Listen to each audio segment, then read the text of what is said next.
Hi, this is Gretchen Peters with John Broughton, and you're listening to Retrospectives on 3SER KC Radio. There's a dog a-barking, there's no Sunday parking. I believe you wrote your first song at 5 years old. Well, I did, if you can call it a song. I guess I made my first song up when I was 5. I was the victim of a lot of car trips.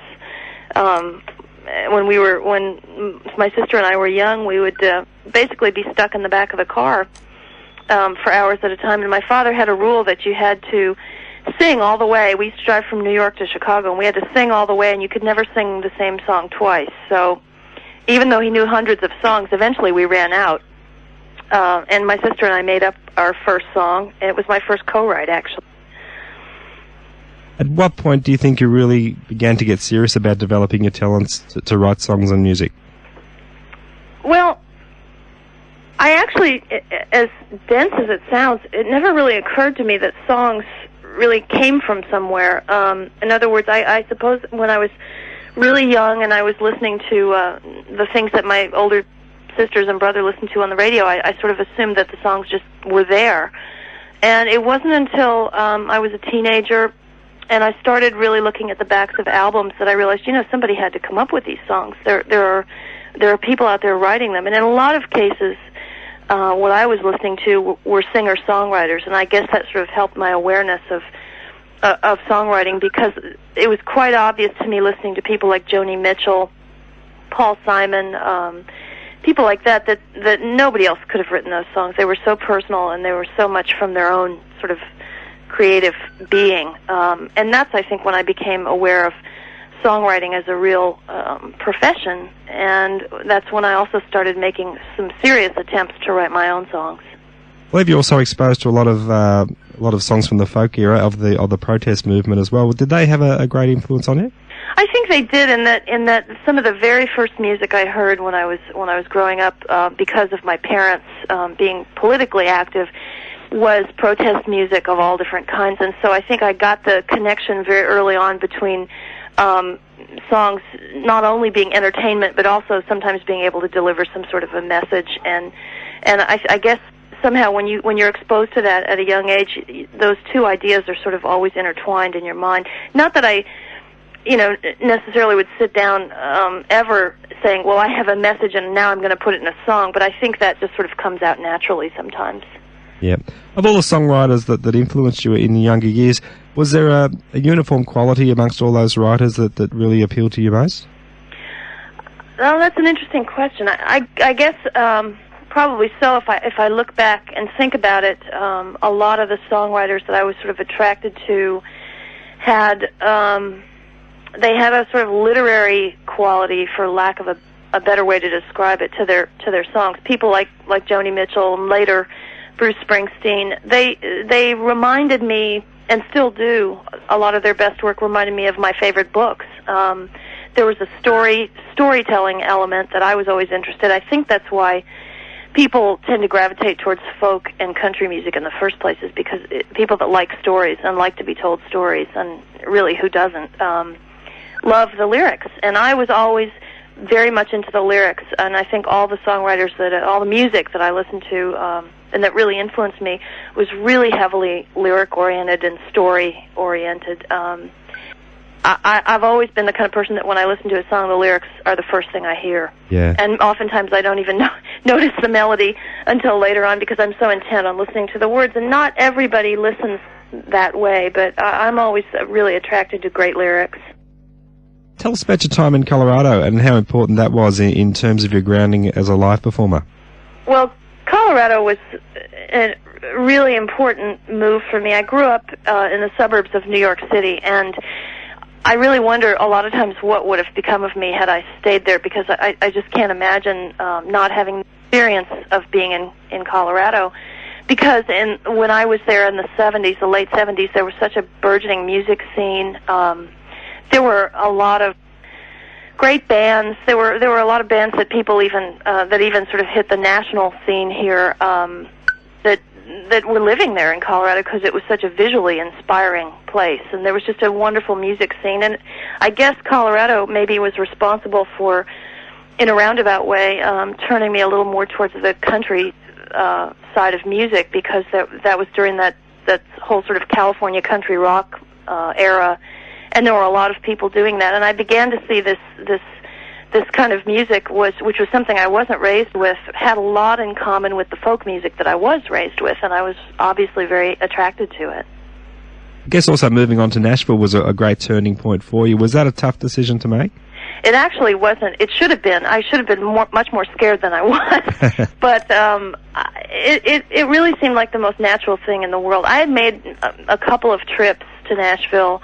Had a friend, an old singing partner that I used to sing with, who had moved here and had a hit, which was very encouraging. And it really was a pretty easy decision. It seemed like the right thing to do at a time. You know, a lot of the decisions that I've made in terms of songwriting and also in terms of life have been based purely on instinct, and I'm not sure whether that's a good thing or not, but that was one of them, and it seemed to work out well. And I felt very much at home in Nashville the minute I got here. Now, you had an initial breakthrough, a songwriting and publishing deal. That was right, wasn't it? Yeah, I on one of my previous trips, I had met, through a series of acquaintances, I had met Tony Brown, who now runs MCA Records in Nashville. And Tony had sent me to a guy who ran a publishing company, small one, for the Oak Ridge Boys, and they had several other writers, and his name was Noel Fox, and Noel just heard something in the few songs that I had that led him to believe that I would write better ones. I don't really quite know how that works. I'm still in awe of a great publisher being able to hear potential in a writer rather than, you know, a realized song. But he did, for whatever reason, and he was a great publisher. It was great for me because I was at a small company that had writers like Steve Earle and Gail Davies, and so I had them to look up to and to sort of learn from, and it was a very safe and nurturing environment and a great place for me to start out, because basically they told me, you know, just write. Do whatever you need to do to write. Get in a car and drive to Florida. Go wherever you need to go. Whatever you need to do, just write. And that's what I needed to hear. Did it change your approach to writing at all? Because I guess up until that stage you were initially writing songs for yourself, but now you would have been writing songs that possibly were going to be recorded by others. Did it alter your style at all? Or alter I think it's always in your mind. I mean, as soon as someone pays you money, however little it is, on a monthly basis to write songs, you know, my reaction at least was, oh my God, they're serious about this. I'm going to have to deliver. And so I did start trying to write things that sounded like the things that were on the radio. And oddly enough, I didn't have much success doing that. It really wasn't until I got back to the sort of attitude that I'd had before, which is just write what I felt and what I liked to sing and what I liked to hear, that I started having some success. And that was a really good lesson for me to learn. I did go through a period of trying to write commercially, so to speak, and I guess I was never very good at it. I really had more of my success, much more of it, trying to write what meant something to me. Was there ever a problem for you at all promoting yourself both as a singer and songwriter and getting acceptance as both, or people more inclined to just accept you as one or the other? Well, I think that I will always have the label songwriter before singer, because I had more success as a songwriter early on. I think, you know, and I'm not complaining about that, but I think that's a fact. It'll be that way, especially in the country arena. I think there's a tendency in Nashville to look at someone as either a singer or a songwriter, or predominantly one or the other. And I certainly had that problem with American country radio when I released my own album, because I think they really looked at it like, here's a singer, here's a songwriter who's just releasing an album for the heck of it. You know, there have been a lot of songwriter series, songwriter albums in the past. I myself never separated the two. Like I said earlier, my main influences were singer-songwriters, people who you really couldn't separate the songs from the voice. They were just so intrinsically together. But I think that because of the success that I had, wanting to establish some kind of credibility for myself as a writer first, mainly so that I would be able to say to a record label, look, I can write my record, I can write my own songs. I think that worked so much better than I expected it to, that I had so much success as a songwriter, that's forevermore going to be predominantly in most people's minds what I am, and that's all right with me. I'm really proud of it. But in my own mind, I don't really separate the two things. To me, it's all part of one whole. Singing, writing, performing, making records, they're just all part of what I've always done. You find now with a bit of experience there's a certain time, a best time for you to sit down and write? Yeah, usually when I don't want to. I had, back in the days when I was just writing and doing demos and I wasn't doing any touring, it was much easier for me to adhere to a regular schedule. And usually the morning was the best time for me. And usually after 4 or 5 hours, I just couldn't go anymore. Now it's a little more catch when you can sort of a thing because of time constraints. But I have found that one thing that I do that really seems to help is when I go on sort of energy spurts, and I try to follow those. I try to play them out and let them happen. In other words, write 3 or 4 songs in a several week period, and then I let the well fill up again. I really believe that it's important not to write too much, to sort of rest and let some more things come into your sort of experience and sort of sift through them in your mind. A lot of the writing work gets done when you don't really realize you're working, when you're just sort of absorbing things and life and going to the airport and looking at people and making up stories about them. That's when the real work takes place, and it's very hard to remember that sometimes. It's hard to know that you're actually working when you actually feel like you're avoiding work. Yeah, that's one thing that does stand out about your writing. There really does seem to be a real honesty about your writing, and you do seem to draw a lot of inspiration from real-life situations. Is that a quality also you appreciate in other writers? Oh, definitely. I mean, I think people really know at some very primitive level when something is true in a song or in any piece of art. You recognize that truth and you go, yeah, I've seen that, I've been there, I've seen somebody like that, whatever. And I really, those are the kinds of songs that really move me, that I feel, even if it's an experience that I've never been through, there's something in all of us, I think, that recognizes truth. And that's where that's sort of the target that I'm always trying to aim at. If it doesn't seem genuine to me, I generally won't finish writing it because I can't get it. I can't get a feel for it, I guess, for the subject. Are you a harsh judge of your own work when you're judging your own writing? Do you edit a lot? I do edit a lot. I don't know how good of a judge I am, except that I have when you have the feeling that it's right, I really believe in that feeling. I mean, I think when something inside of you goes, this is it. I know this lyric doesn't make exact sense, and there's this problem and this problem and this problem with it.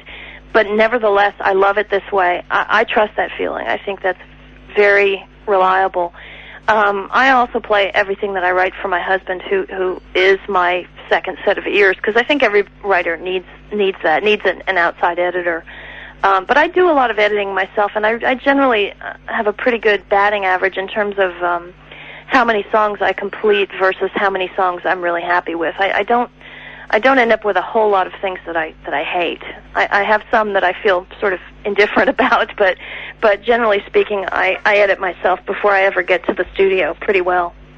Now let's talk about The Secret of Life. What period of time are we looking at with these songs? What period of time do they cover?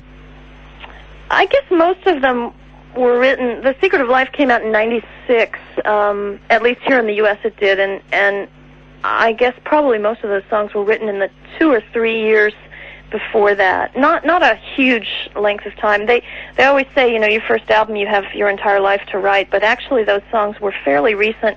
I think with the exception of When You Were Old, which was an older song that had been cut by Martina McBride, and everybody, myself included, and everybody at the record label just really felt that song had something, so we included that on there. But that was, I think, the oldest one, and that went back to, I think, probably 1991. But so the majority of them were written with the album project in mind? Well, they were actually written as a series of demos with some album project in mind. I didn't necessarily have the record deal that I had, but I knew I was going to make a record. I just didn't know when and where it was going to come out. So what I was doing was going into the studio to make song demos to play for other artists. But I always had in the back of my mind, let's lay a really good track down and let's get it just the way we want it, because someday this might be a record. And indeed, that's the way it turned out. 4 of the tracks on that album actually were just song demos that we couldn't beat, that we couldn't play any better. The band went in and even actually tried to do them over again, and they just didn't turn out as good. Looking back now, how do you think you adapted to the studio environment for your first album there?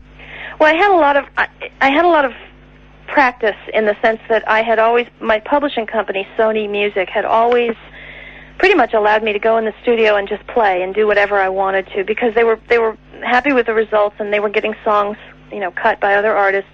So they pretty much gave me carte blanche in the studio, which I am eternally grateful for, because I got a lot of practice at getting comfortable and figuring out how to get what I wanted, and communicating with engineers and musicians and all that sort of thing.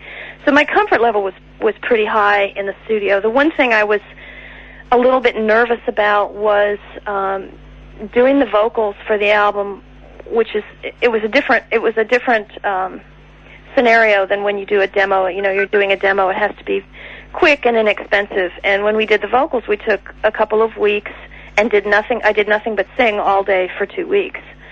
And the problem is when you have, a whole entire day to work on a vocal for a song, you can drive yourself crazy trying to make it perfect. And I think I had to just sort of get over that and realize that what I was trying to do was not make them perfect, but to make them real.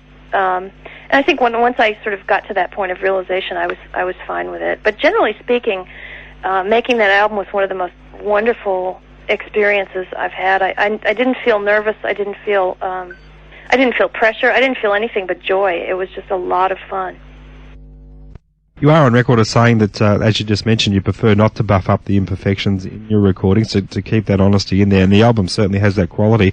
But do you see that as a problem with a lot of today's recorded music, that there is a tendency to overproduce? Oh, definitely. I think, technology can be your worst enemy sometimes. It's because the possibility for perfection is so much more in reach than it was. It's a great temptation to try and achieve it, and you have to stop and look and say, but is perfection really what people love? I mean, I go back and listen to my favorite records, and if I listen in one way, I can pick out a million things that are out of tune, out of time, not quite perfect.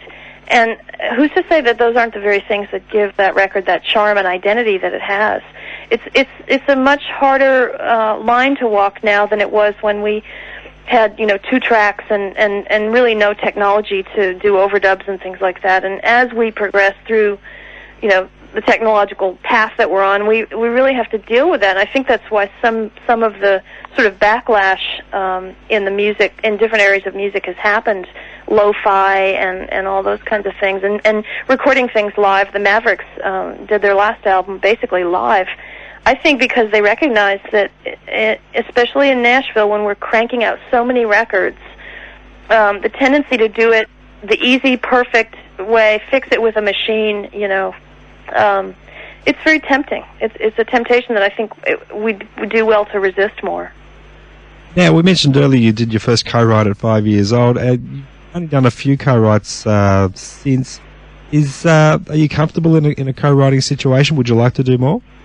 I actually have never gotten completely comfortable with co-writing. It's very much the norm in Nashville for 2 or 3 writers to write a song, and I tried with great earnestness at the beginning of my time here in Nashville to co-write more, and especially to co-write in the sort of Nashville way where people get together that don't necessarily know each other that well, and co-writing with new artists and all that sort of thing. And I never was able to achieve a real comfort level with it. I think it's probably because of the way that I write, and that I feel like if I have an idea that I that I'm really excited about. I feel very possessive of it. I feel like I've already got the vision for it, and I know where I want it to go, and it's a matter of waiting till I've got it just right. And I find co-writers distracting in a way. There have been a couple exceptions, most notably, actually the only person that I co-write with anymore is Bryan Adams, and that has turned into, it's almost like a writer's holiday for me to write with Bryan, because his attitude towards writing is so different from mine. He writes very fast, and he's a lot more concerned with things that that are sort of secondary to me, like bridges and melodies and things like that. I mean, I consider myself a 80 to 90% lyricist.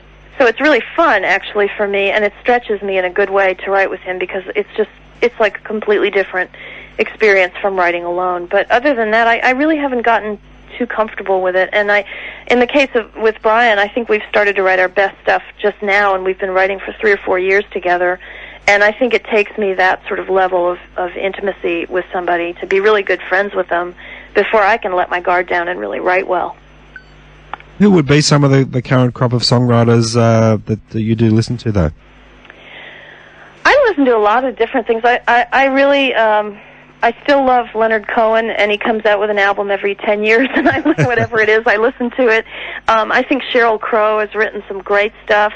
Of the country writers, I love Steve Earle, and I listen to whatever Emmylou is doing. She's not a very prolific songwriter herself, but she is a songwriter's best friend, and she's recorded some brilliant stuff that has, in turn turned me on to other writers that she's sort of, doing their material. Of the sort of Nashville crop, I think Hugh Prestwood, who wrote the song Remembers When, and a bunch of other great songs, is one of our biggest treasures that we have. And I listen to a lot of non-lyric music in terms of, just putting a record on at home. I listen to classical and jazz because it has no lyrics, and therefore I don't have to think so hard about it. The problem I have when I put on a record with lyrics is that I can't really do anything else because I'm spending so much time thinking about the lyrics. So for me, a good break is jazz or classical music. What about touring? What's the extent of your live work these days? Well, I did last year I went to Europe, I think, 4 times, a total of 4 times last year. I did 2 full tours in the UK and Ireland, and I went to Holland. I did a little touring in the US, but not nearly as much as I did in Europe. And got to the point where my album did real well in Europe. Actually did better in Europe than it did in the US, and which is partly the reason why I felt that I really wanted to tour there. And got to the point where I realized it was time for me to make another record, and so I came off the road late last year and decided I was going to hole up and write for the next album and not do a whole lot of touring. So I really haven't played very much in the last 9 months, and I'm actually getting that feeling like it's time for me to go do that again, like something's missing. Getting itchy feet. Like I'm having I always think of it in terms of not getting the right foods from the basic food groups, performing, writing, so you have to balance them out. And in the last few months I haven't been getting enough performing. So I have to tell you though that the last time I did play at the Bluebird Cafe here in Nashville, Australia was well represented. It was during Fanfare Week, and I ran into several people who actually had my album, and I was amazed, since obviously I haven't toured there or been there, but that encouraged me very much to come. Oh, terrific. There hasn't been any official approaches yet? Not yet, but I'm hoping on the next album that we'll be able to do that. I would really like to expand. I've had such a lovely, lovely experience playing in England and Scotland and Ireland, and not the least of which is just the opportunity to see a bunch of places and to travel. And the little added carrot on the stick is that my daughter is a huge Australia fan and would love to come with me on a tour. So I'm hoping that'll happen on the next album. Oh, look, we'll all make you very welcome. Well, I'm sure you will. I have no doubt. Now, what is the status of the next record? The songs are ready, or? The songs are ready, and the recording process is maybe a little more than halfway through. We're doing this album really differently. I'm recording part of it in my office at home because I really wanted to get. It's a much more intimate and more personal album and more acoustic, and I really wanted to get that sort of sense. I didn't want to be in a big studio, feeling the constraints of time and and all that stuff. And I wanted to have more freedom to experiment. And it's at least in the U.S. probably not going to be released as a country album per se. I really, in terms of genre, I seem to fall very neatly between every crack that is out there.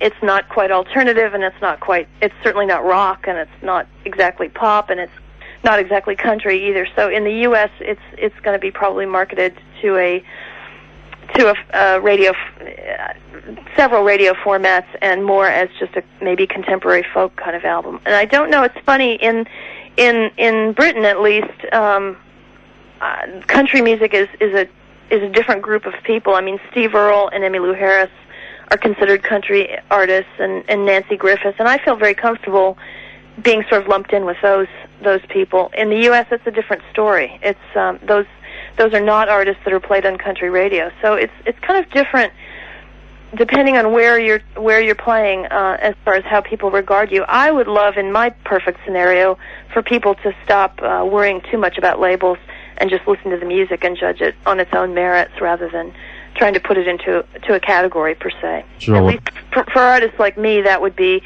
much more comfortable because obviously I'm not cowboy hat country kind of writer or singer, but I think there is a place for stories and storytelling and the kind of thing that I do and that a lot of people do in country music in the larger sense. Absolutely. When it all boils down, the music is the most important thing rather than the label that it comes under. Absolutely. Yeah. Just to finish up, Gretchen, as a writer and singer that has done all the hard work to gain recognition, what piece of advice would you give to an aspiring artist that came to you?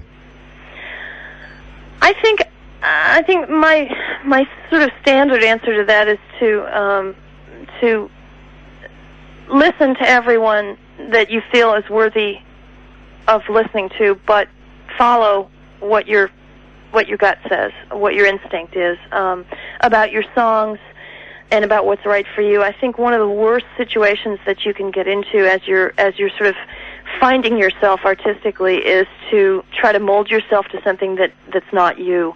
And I think it always shows. I don't think people really have success that way. I think that, like I said before, I think people instinctively recognize the truth, and when you're being yourself and you're writing about what you really care about, it shows. And I think you're a lot more likely to have success doing that than to try and sort of listen to the radio and say, well, this is popular, so I'm going to try and do this. I just think that's a mistake. It's a very understandable mistake, and I think everybody sort of goes through that when they're on that path. But I think the sooner you get to the point where you realize, I can't be Shania Twain, but I can be the best me that there is, then you're on the right track. Sure. Great advice. Okay, look, Gretchen, thanks very much for your time this morning. It's been a real treat talking to you. You bet. Thank you very much. I hope to see you in person soon and see your beautiful country. Oh, look, as I said before, we'd make you more than welcome, and there's a great array of live venues down here. We love our live music, and we'd certainly love to see you, and we all eagerly await the next album. You can be sure of that. Well, thanks very much. Okay, take care, and thanks again. Okay. And hopefully we'll see you in the near future. I hope so. Okay, bye-bye. Bye-bye. Ta-da.